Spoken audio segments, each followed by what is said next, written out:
नमस्कार, बहुत स्वागत आप सभी का। आप देख रहे हैं आपका प्रोग्राम कहानी कुर्सी की। मैं हूं सौरभ शर्मा, आपके साथ। चारों मेहमान आ चुके हैं स्टूडियो में। आपकी मुलाकात करा दूं। आरती टीकू सिंह जी हमारे साथ हैं, बहुत स्वागत आरती जी आपका। अवधेश कुमार जी आ चुके हैं प्रोग्राम में, स्वागत अवधेश जी आपका भी।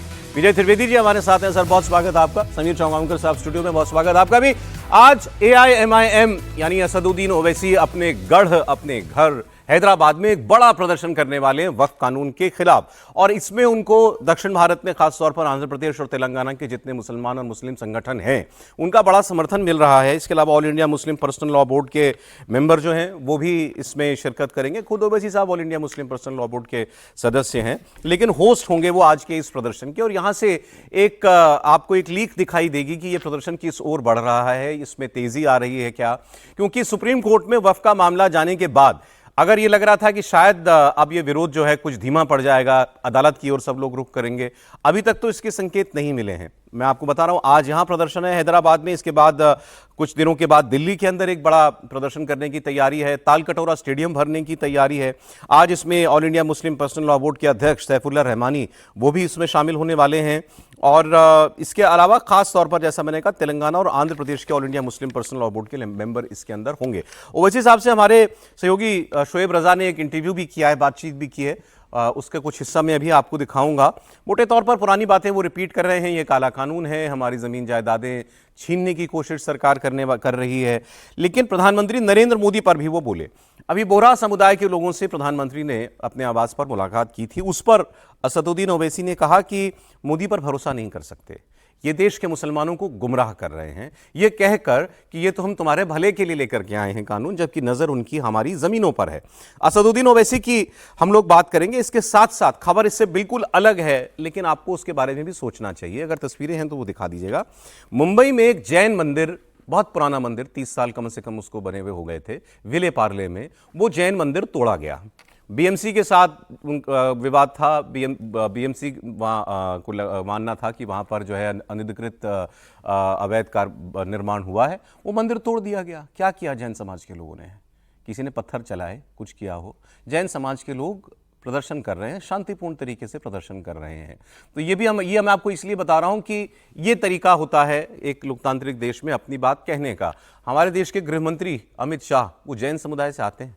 जैन समुदाय माइनॉरिटी की भी माइन्यूटेस्ट माइनॉरिटी है, लेकिन बड़ी प्रभावशाली माइनॉरिटी है। बड़े धनाढ्य लोग उसमें रहते हैं, बहुत पढ़े लिखे लोग आते हैं जैन समुदाय से, बहुत पावरफुल कम्युनिटी है। लेकिन उन्होंने भी तरीका यही चुना कि सड़क पर उतरकर अपनी आवाज़ बुलंद करो। लेकिन इसके दूसरी तरफ आपने जो बंगाल में देखा वो आपके सामने है। बड़े बड़े नेता बयान दे रहे हैं। झारखंड के एक मंत्री ने कहा कि हमारे लिए कुरान सबसे ऊपर है और मारकाट मच जाएगी अगर ये कानून देश में लाया गया तो। अभी मैं आपको थोड़ी देर में सुनाऊंगा all India Muslim personal law board के सचिव, वो एक पद पर है वो आदमी। उसने कहा तुमको मालूम नहीं है तुमसे कैसे इंतकाम लिया जाएगा, कहां से तुमसे इंतकाम लिया जाएगा। हम मर भी सकते हैं और मार भी सकते हैं। ये बातें इसीलिए मैं कह रहा हूं कि बहुत से लोगों को लगता है कि प्रदर्शन करना हर किसी का अधिकार है, करें। लेकिन जब ये बातें सामने आती हैं, जब बंगाल की घटना सामने आती है, जब घर से खींचकर लोगों को मार दिया गया, तो सावधान रहने की जरूरत पड़ती है। इसीलिए आज इतनी निगाह हमारी हैदराबाद के असदुद्दीन ओवैसी के जलसे पर रहेगी। तो मैं आपको असदुद्दीन ओवैसी की बात ही सुनवा देता हूं, जिसमें वो कह रहे हैं कि भले ही मामला सुप्रीम कोर्ट में हो, हमारा ये विरोध प्रदर्शन चलता रहेगा। इससे वक्फ बोर्ड को नुकसान हो रहा है, मुसलमानों की वक्फ प्रॉपर्टीज को छीन लिया जा रहा है। तो इसीलिए हमारा जो प्रोटेस्ट जो चल रहा है all India Muslim personal law board की सरपरस्ती में, हमारा एक ही नारा है कि संविधान बचाओ, वक्फ बचाओ। और हमारा मानना यह कि ये बिल खुद काला कानून है, अनकॉन्स्टिट्यूशनल है। इसको या तो सरकार वापस ले ले तो बेहतर होगा। ये प्रदर्शन करने की हमको जरूरत नहीं है, जनता में जाने की जरूरत नहीं है।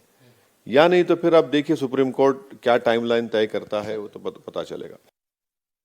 जो राइट्स, जो प्रिविलेजेस संविधान के तहत आपने हिंदू धर्म के एंडोमेंट बोर्ड को, जैन धर्म के एंडोमेंट बोर्ड को और सिख गुरुद्वारा प्रबंधक कमेटी को दिए, वही मुसलमानों के वक्फ बोर्ड को मिलनी चाहिए। तो आपने उसके ऑपोजिट काम किया। तो जाहिर है, तो इसमें तो पूरे देश में तो ये तो इसके खिलाफ आवाज उठेगी ना। जब आप मुसलमानों के ईमान पर, उनकी मस्जिद पर, उनकी दरगाह पर, खानकाहों पर, इमाम बाड़ों पर, हमारी शनाख्त पर, हमारी तहजीब पर हमला कर रहे हैं, तो प्रोटेस्ट तो करना लाजमी है। मैं प्राइम मिनिस्टर से हाथ जोड़ के बोलूंगा कि क्यों आप देश को गुमराह कर रहे हैं। अगर आपने वो बिल बना दिया था जो आपने कहा, तो भाई वो बिल आपने पार्लियामेंट में और फिर दूसरे स्टेक होल्डर्स को क्यों नहीं बुलाया? कितना माने प्राइम मिनिस्टर गुमराह कर रहे हैं। अगर आपने 3 साल तक उस बिल को बना लिया तो फिर आप तो होना यह था जॉइंट वर्किंग कमेटी में कि आप पहले बता देते कि देखो प्राइम मिनिस्टर ने तो पहले बातचीत की। कहां था? कोई नहीं बनाया गया।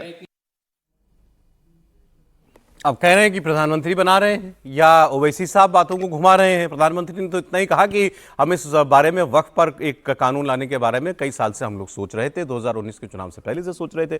बहरहाल आज इनके प्रदर्शन में बहुत से लोग जुटने वाले हैं और all India Muslim personal law board, Jamiat Ulama Hind, ऐसी तमाम जितने संगठन हैं उन्होंने एक बात साफ कर दी है सुप्रीम कोर्ट में हुई 2 दिन की सुनवाई के बाद भी कि चलती रहे सुप्रीम कोर्ट में ये सुनवाई, इससे हमारा प्रदर्शन रुकने वाला नहीं है। क्या तैयारी दिखती है अवधेश जी?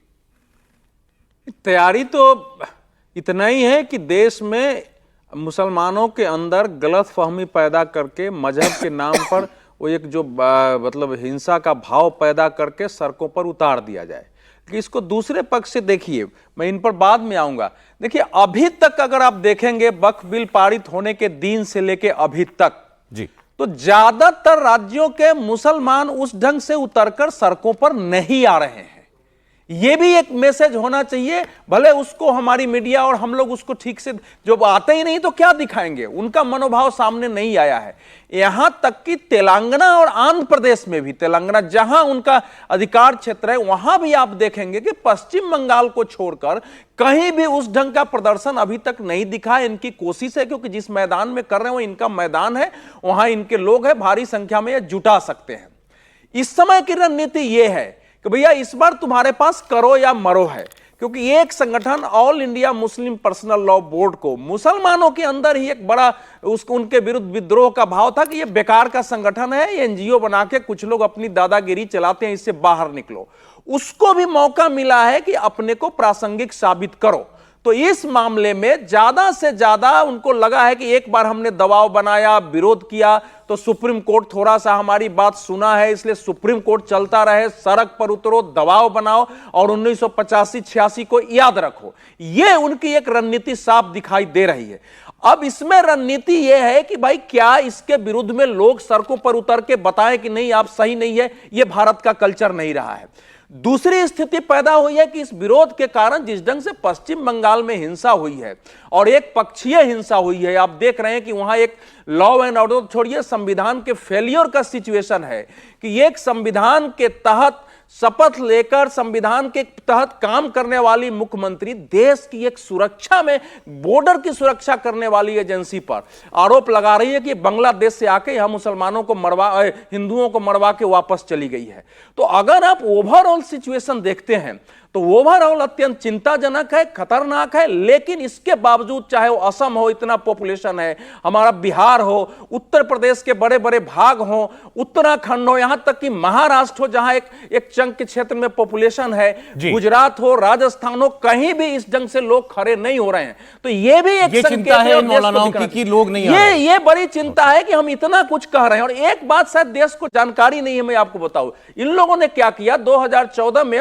अभी मुसलमानों ने ही हमको बताया कि इसको आप लोग उठाइए। 2014 में जब नरेंद्र मोदी जी की सरकार आई तो all India Muslim personal board सारे ने कहा कि ये सरकार जो है सब चीज पर कब्जा कर लेगी, इसलिए सारी संपत्ति जितने भी हैं मस्जिद मदरसे सब वक्फ को दे दो।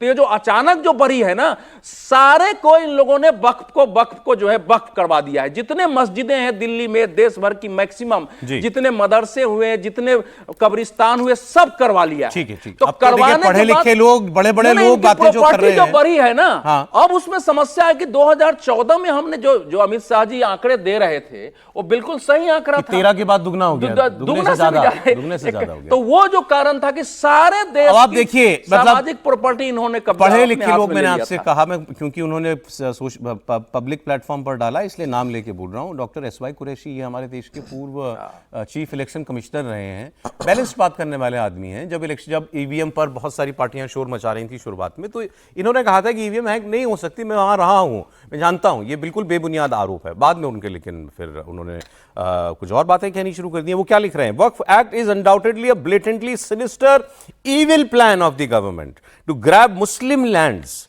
ये सरकार का सोचा समझा शैतानी प्लान है मुसलमानों की जमीनें हड़पने के लिए। मुझे उम्मीद है सुप्रीम कोर्ट इस पर जरूर कुछ कहेगा। अब कुरैशी साहब को भी ये लगने लगा है। सर, दूसरी बात यह है, कृषि कानूनों की वजह से जो जैसे वापस लिया गया, बहुत से लोगों के हौसले बहुत बढ़े हुए हैं। बात होती रहती है, आप लोगों की भी होती रहती है। मुझे लगता है जब कृषि बिल वापस ले सकते हैं मोदी सरकार, तो ये क्यों नहीं ले सकती वापस? बनाओ दबाव बनाना आना चाहिए, करो। देखिए, जो दबाव बनाया जा रहा है उसी रणनीति का हिस्सा ये मानकर कि भाई अगर प्रधानमंत्री मोदी अपने कृषि कानूनों को वापस ले सकते हैं तो हम लगातार दबाव बनाएंगे तो प्रधानमंत्री मोदी वक्फ बिल को भी वापस ले लेंगे। लेकिन ये उनकी गलतफहमी रही, वक्फ बिल वापस नहीं होने वाला है, यह कानून अब बन चुका है।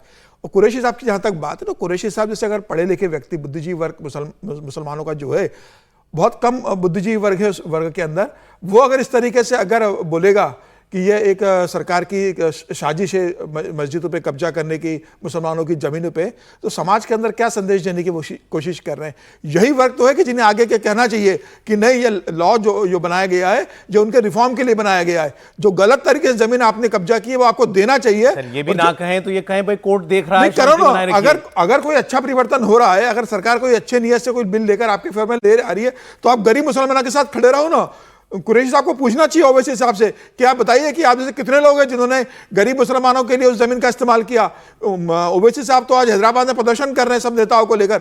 ओवैसी साहब बताएं कि हैदराबाद में जितनी वक्फ की जमीन है, कितने परसेंट जमीन पर, 32% जमीन पर ओवैसी साहब परिवार का कब्जा है। 32% हैदराबाद की जमीन है वक्फ भी, उस पर ओवैसी साहब परिवार का कब्जा है। उससे आने वाली आमदनी से पूरे ओवैसी परिवार का खर्चा चलता है। उनके नौकरों की तनख्वाह, स्टाफ की तनख्वाह उससे निकलती है, गाड़ी घोड़े का खर्चा उससे वो निकालते हैं। तो ओवैसी साहब बताएं कि मैंने कितनी जमीन का इस्तेमाल किया है। तो मुझे लग रहा है कि सबसे ज्यादा तकलीफ उन्हीं लोगों को हो रही है, ओवैसी जैसे लोगों को, जिनके पास जमीन वक्फ कब्जे करके हुए, जो अपने अभी आरोप उन पर खूब लगता है कि उन्होंने उनके पास खुद वक्फ की बहुत जमीनें हैं। मैं आपको एक बयान सुनाता हूं। ये बंडी संजय कुमार हैं, एक वक्त में तेलंगाना प्रदेश के बीजेपी के अध्यक्ष होते थे, बाद में सांसद भी हो गए थे।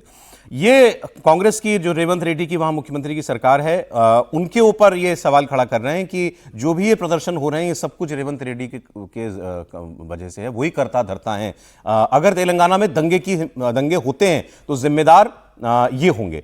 फिर उन्होंने असदुद्दीन ओवैसी पर भी बात की है। उन्होंने कहा कि 50,000 करोड़ की संपत्ति तेलंगाना में अकेले वक्फ बोर्ड की है, लेकिन उसका काम, उसमें से कितनी संपत्ति काम में आती है, कितनी संपत्ति का फायदा लोगों तक पहुंचता है, वो गरीबों के लिए नहीं बल्कि ये AMIM, ये मतलब असदुद्दीन ओवैसी और BRS और कांग्रेस के कुछ नेताओं के लिए ही इस्तेमाल की जा रही है।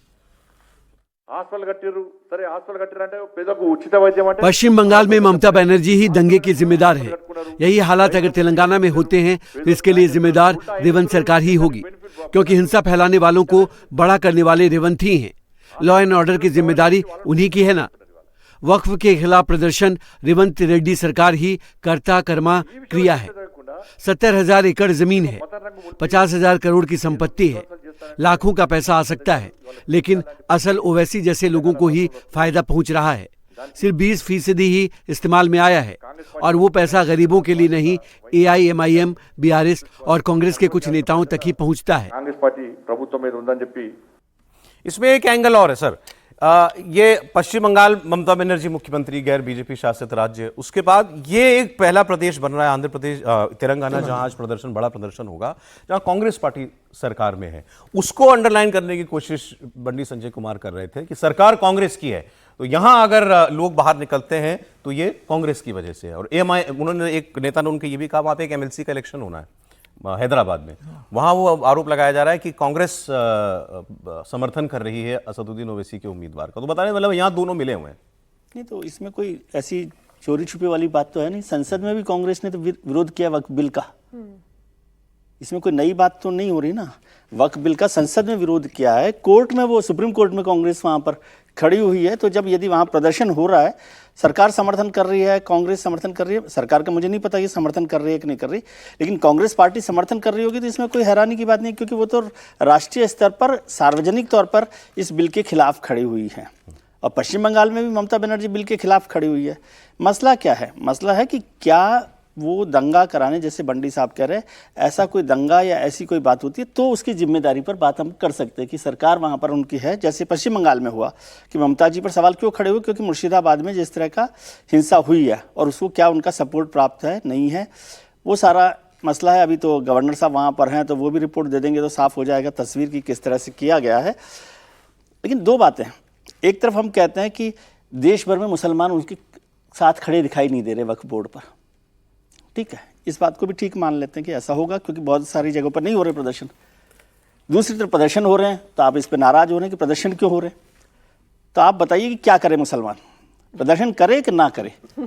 प्रदर्शन करता है तो आप कहते हैं प्रदर्शन क्यों कर रहे हैं, सुप्रीम कोर्ट में तो चल रहा है मामला, सुप्रीम कोर्ट अलग जगह है, सुप्रीम कोर्ट में जो हो रहा है वो ठीक है, और सड़क पर प्रदर्शन कर रहे हैं तो वो उनकी अपनी वो है, लोकतांत्रिक ताकत भी है, लोकतांत्रिक अधिकार भी है, वहां प्रदर्शन के पास हिंसा ना हो, हिंसा को लेकर कभी कोई सपोर्ट नहीं किया जा सकता। ये तो अब रटी रटाई बात होगी, कोई हिंसा का समर्थन कौन करता है, मुझे कोई नहीं करता। लेकिन जब हिंसा हो जाती है तो इसलिए जब भी यहाँ प्रदर्शनों पर एक शक रहेगा और हमेशा रहेगा। लेकिन एक बात बताइए, पूरे देश झारखंड का मंत्री कह रहा है मारकाट हो जाएगी। सुनिए आप, एक पूरे देश भर में प्रदर्शन हो रहा है और एक शहर में हिंसा हो गई तो आप पूरे देश को, मुसलमानों का आप उसमें वो कर रहे हैं, रजिस्टर कर रहे हैं। नहीं तो सब जगह हिंसा हो, देखिए सब जगह हिंसा होगी तभी हम लोग सवाल उठाएंगे। सवाल तो उठाएंगे लेकिन सारे मुसलमानों को आप उसमें जोड़ लेंगे, ये सवाल कर रहा हूं। लेकिन इस सारी कम्युनिटी पे तो सवाल है ही नहीं। आप विजय जी समझिए, सवाल तो यही हो रहा ना। नहीं, मुझे समझ में नहीं आता, हम लोग हर दिन बहस करते हैं कि वो प्रदर्शन कर रहे हैं और फिर जब प्रदर्शन नहीं करते, अभी 4 दिन पहले हम चर्चा कर रहे थे प्रदर्शन हो नहीं रहा मुसलमान। देखिए आपने ट्विस्ट कर दिया है, प्रदर्शन में पूरा देश का मुसलमान शामिल नहीं है, पूरा देश के मुसलमान इसके विरुद्ध नहीं है ऐसा दिखाई देता है। लेकिन अगर सुप्रीम कोर्ट में जाने के बावजूद आप इस ढंग से दबाव बना रहे हैं, सुप्रीम कोर्ट पर भी विश्वास नहीं है और जिस ढंग से आप भड़काऊ बातें कर रहे हैं, लोग कानून और व्यवस्था हाथ में ले सकते हैं, इसलिए इसका सवाल इतना ही है।